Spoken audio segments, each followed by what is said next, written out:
self, who didn't have boundaries, who got exhausted, who then, because of the exhaustion and nobody was reaching to pull her from underneath the water, it's like I had to set these boundaries. And then that's when the trouble started. That's when the issues began. Because those boundaries, like you said, if you would have set those in the beginning, had you known better, you probably wouldn't have been attracted to each other. Whew, baby, it's not easy. Listen, welcome to Little Black Button 91. You already know your favorite dating and relationship coach. But let me just say this now. What Monique is saying is actually very true. I have no qualms against what she said. The reality of the situation is a lot of times we are attracted to people based upon where we are and who we are. And this is actually one of the reasons why men also tend to leave certain women, because they attracted that woman and they knew that that's not who they actually were going to be. But that's not a story for another time.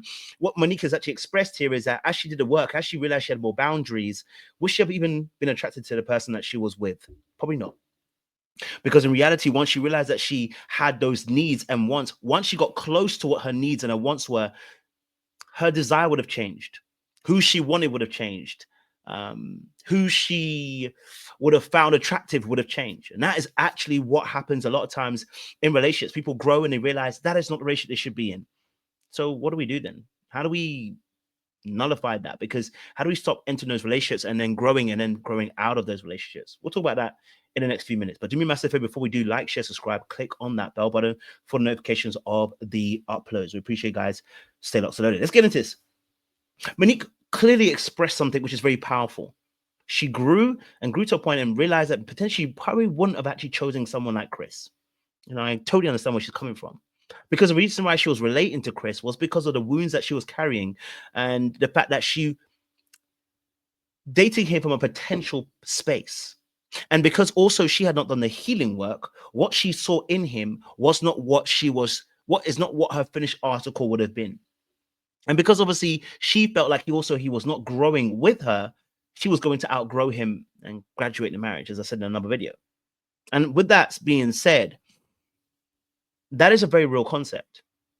Because many of us are looking through wounded lenses, cracked lenses, broken lenses, skewed lenses. And so when we look at the other party, and I've told you this about how we choose people based on the mirror, right? We are choosing people based on either two things. One, they have the very same traits that we have. Or two, they have traits that we wish we could admire to get or receive or have, right? And so oftentimes we date people from a wounded place and we want something that they have, but in reality, not realizing that we should have it ourselves. We should have those things within ourselves intrinsically. We look for safety in them when we should be safe within ourselves. We look for love within them when we should look for love for ourselves. That does not mean we don't love them, but the Bible says, love your neighbor like you love yourself. You've got to love you first.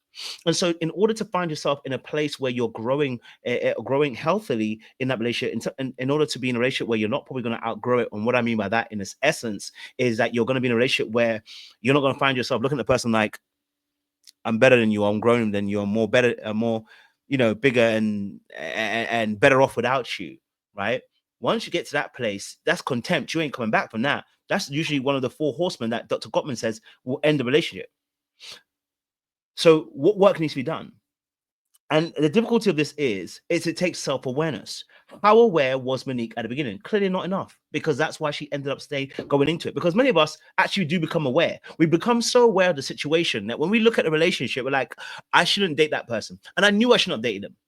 And in fact, when she went back and the therapist spoke to her, the therapist actually mentioned and said to her, like, why did you get married? And did he want to get married in the beginning? And he didn't want to get married, but she did.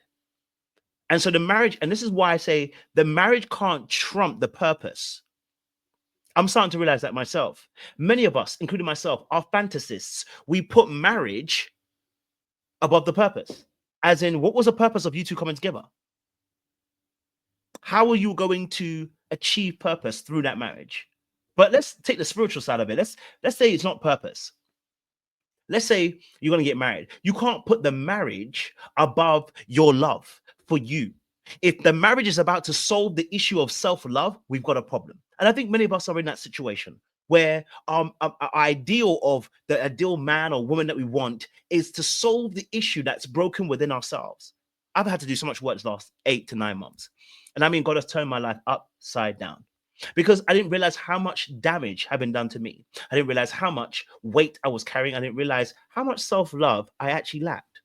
And I talk about this all the time. Emotional safety, the aspect of being able to be safe in your emotions when it comes to difficult emotions, expressing compassion when you make a risk, when you do risk or mistakes, being able to show gratitude when you're in a good place, being able to ask for help when you need it, being able to just share what's on your mind and your heart.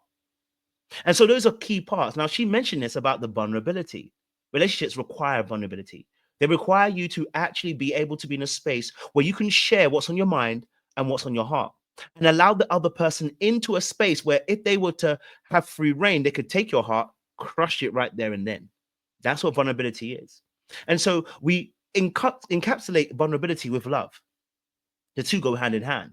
We call it an emotional safe space. Now, we can't provide that emotional safe space for everybody to be able to do whatever they wanted. It's levels. Jesus taught this when he had the 12, the 3, and the 1. He taught there was levels to the relationships. And that's for your marriage has levels. And so your marriage partner is no one. They get the fullest brunt and extent of you, which is why they can tell a different story to what your friends can tell you about you, because they've seen you in all shades and all colors. So going back to what Monique Samuels actually said, this brother's going to say something, but I know he's going to swear in a minute, and I don't want him to swear. I don't want him to swear in that space. But he said something very powerful. He was obviously very much triggered in that moment, and not in a bad way, but triggered in the sense of he was taken back to a moment, and I think it was to do with his own marriage that has come to a divorce, and he realizes the change that happened with Monique also probably happened with his partner, and how he was unable to adjust and how painful it is for him. Let's just listen a few minutes. I do apologize about the swearing, but I think it's a very good video to kind of put through. That's the shit that made me want to say fuck love. Like, cause it's like, not literally, but bro, don't got nothing to do with me. Just like me. Just like, it's like, not as, again, that's what hurts so bad, because like, bro, I'm not as, like, I'm gonna love you regardless. I'm gonna love you if you do that or not. So the fact that you did that, right? Yeah. Thank you. I appreciate that. You did that to make me happy. Now, right? Or now, like a year, 2 years ago, by you looking at me like, why, well, you don't do this for me. And it's like, bro, that's not, I don't know. I didn't even know. And so what he's actually really extending here is a part where they talk about, because Monique was saying that, she did this because she wanted to, show Chris, her ex-husband, how she wanted to be loved, without really necessarily explaining it, or we didn't really hear the verbal aspect, but we know that she said it, that she did those behaviors to show him what she wanted to be loved. And in reality, actually, what she needed to do was actually show herself that compassion and love herself.